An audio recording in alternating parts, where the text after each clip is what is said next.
ஆலங்குளம் சட்டப்பேரவை தொகுதியில் மொத்தம் 2,38,075 வாக்காளர்கள் இருக்கிறார்கள். இவர்களில் ஆண் வாக்காளர்கள் 1,16,571 பேர், பெண் வாக்காளர்கள் 1,21,504 பேர், மூன்றாம் பாலினத்தவர் இல்லை. ஆலங்குளம் தொகுதியை பொறுத்தவரை கடனாநதி அணை, ராமாநதி அணை, சிற்றாறு, தாமிரபரணியை ஆதாரமாக கொண்டு அதிக அளவில் நெல் சாகுபடி செய்யப்படுகிறது.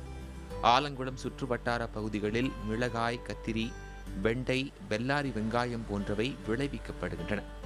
முக்கூடல் பகுதியில் பீடி சுற்றும் தொழில் அதிக அளவில் நடக்கிறது.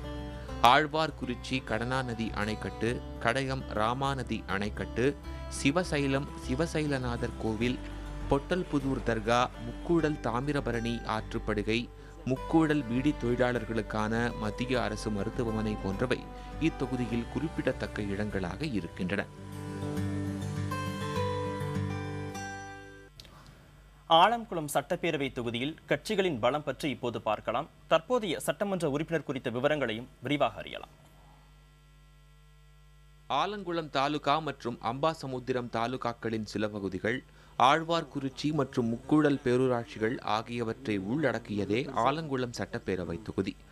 ஆலங்குளம் தொகுதியில் 1952ஆம் ஆண்டு தொடங்கி இதுவரை நடைபெற்ற சட்டப்பேரவை தேர்தல்களில் அதிமுக, திமுக, காங்கிரஸ் தலா 4 முறை வெற்றி பெற்றிருக்கின்றன. காந்தி காமராஜ் கட்சி, சுயேட்சை தலா 1 முறை வெற்றி பெற்றுள்ளன. ஆலங்குளம் தொகுதி எம்எல்ஏ PG ராஜேந்திரன் ஆலங்குளம் அருகே தாயார்தோப்பு கிராமத்தைச் சேர்ந்தவர். விவசாய குடும்ப பின்னணி கொண்ட இவரது தந்தை கோபாலகிருஷ்ணன் தீவிர எம்ஜிஆர் விசுவாசியாக இருந்தவர்.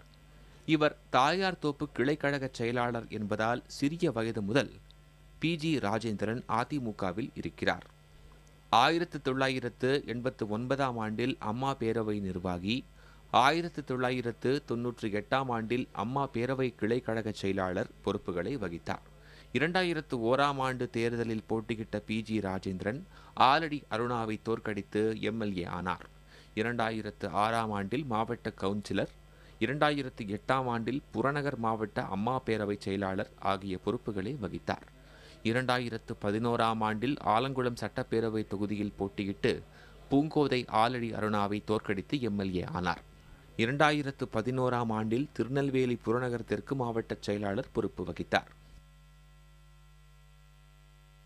ஆலங்குளம் சட்டப்பேரவை தொகுதிக்கு எம்எல்ஏ தான் அளித்த வாக்குறுதிகளை நிறைவேற்றி இருக்கிறாரா? தொகுதி மக்களின் எதிர்பார்ப்புகள் என்ன? எம்எல்ஏயின் விளக்கங்கள் என்ன? பார்க்கலாம். தொகுதிக்கு நல்லா பண்ணிட்டு இருக்காங்க.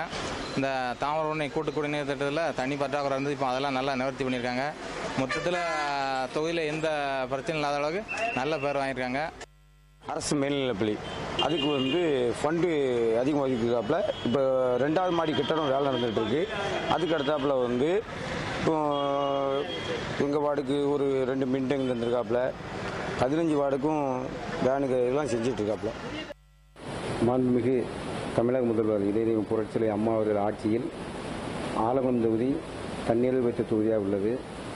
குடிநீர் பிரச்சனைக்காக மாண்புமிகு அம்மா அவரிடம் நான் தொகுதி மக்கள் சார்பாக மனுவை கொடுத்தோம். உடனடியாக கடையம் பாப்பாக்குடி கூட்டுக்குடி திட்டம் 48 கோடி ரூபாயில் புரட்சிலை அம்மா அவர்கள் வழங்கினார்கள். அதுபோக சங்கரங்கோயில் கூட்டுக்குடி திட்டத்தை இம்ப்ளிமெண்ட் பண்ணி அதில் ஆலங்குளம், கீழப்பாவூர் பகுதிகளுக்கு சுமார் 78 கோடி ரூபாய் புரட்சிலை அம்மா அவர்கள் ஒதுக்கியுள்ளார்கள்.